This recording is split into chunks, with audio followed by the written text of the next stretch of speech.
name's Tyler Pinkston, and today I'm going to be talking about why I think college athletes should be paid.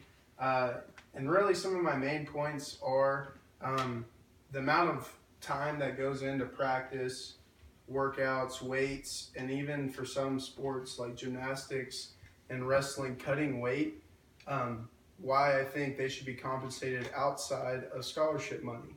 Now, I know a lot of people think their biggest argument against it is they're already getting paid through scholarships and through living for free on campus, and even for some sports off campus.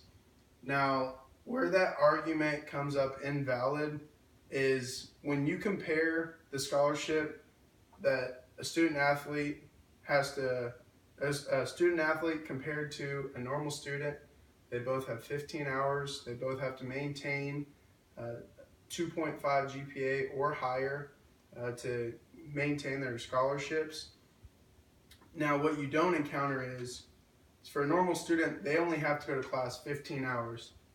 Now, studying, mandatory hours, all that is different. They aren't required to go to mandatory study hall. They're not required to do anything outside of maintain that GPA. Whereas when you look at sports, and this, when I say sports, that ranges from anything NCAA outside of classes and extracurricular activities from the school. You have to wake up at 6 o'clock every morning for weights up until your 8 a.m. class.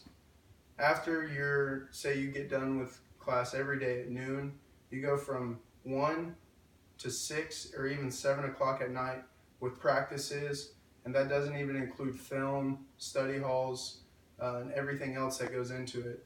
Whereas I know I've been on both ends of the boat. I've been a college athlete, and I have been a normal student. When I was a normal student, I was able to get a job. I was able to pay for the little things like gas, food, car. But when I had to go out and try to get a job when I was playing baseball, there was no time.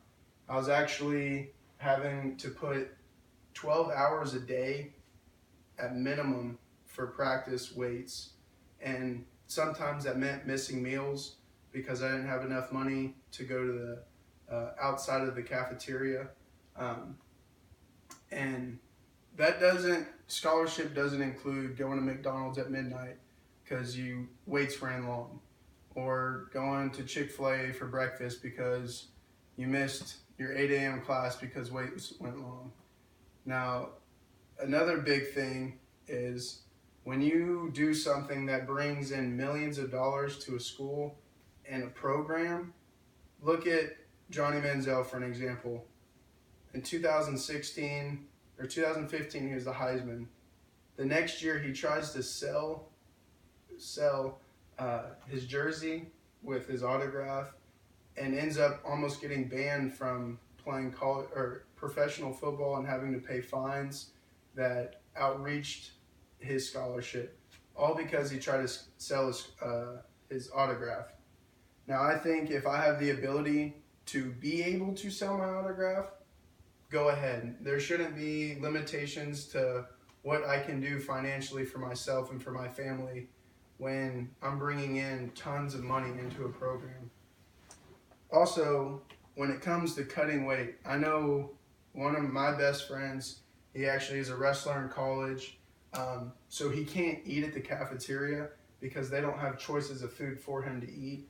And his scholarship does not cover him eating 4 meals of chicken every day. And it's got to be grilled, nothing on it. And with cafeteria food, which comes in a scholarship, he doesn't have the ability to actually eat the foods he needs to be able to maintain his scholarship. Whereas a normal student only has to maintain a 2.5 GPA. He has to maintain weight, athletic ability, his GPA, and also keep in a healthy form to be able to live out the rest of his life. Now, lastly, I think if we can pay athletes, we also give them ability to, once they're done with college, to, if they do have medical problems from sports injuries, that actually gives them the ability to reach out, go to see a doctor without having to come out of their own pockets. And if some people don't have money to come out of their own pockets, they don't have to fall back on NCAAs.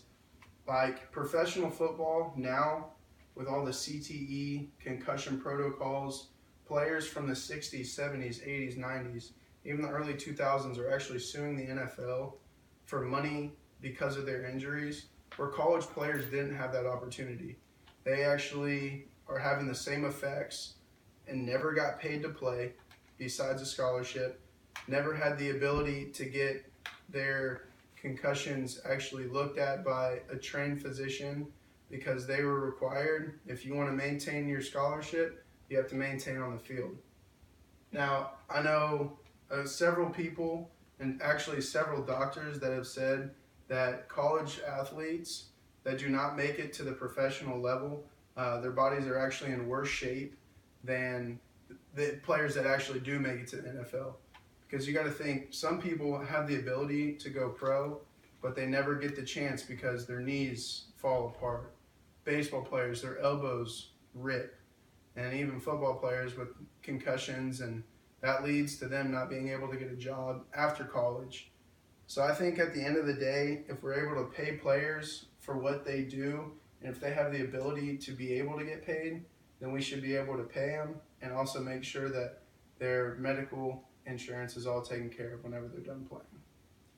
That's it.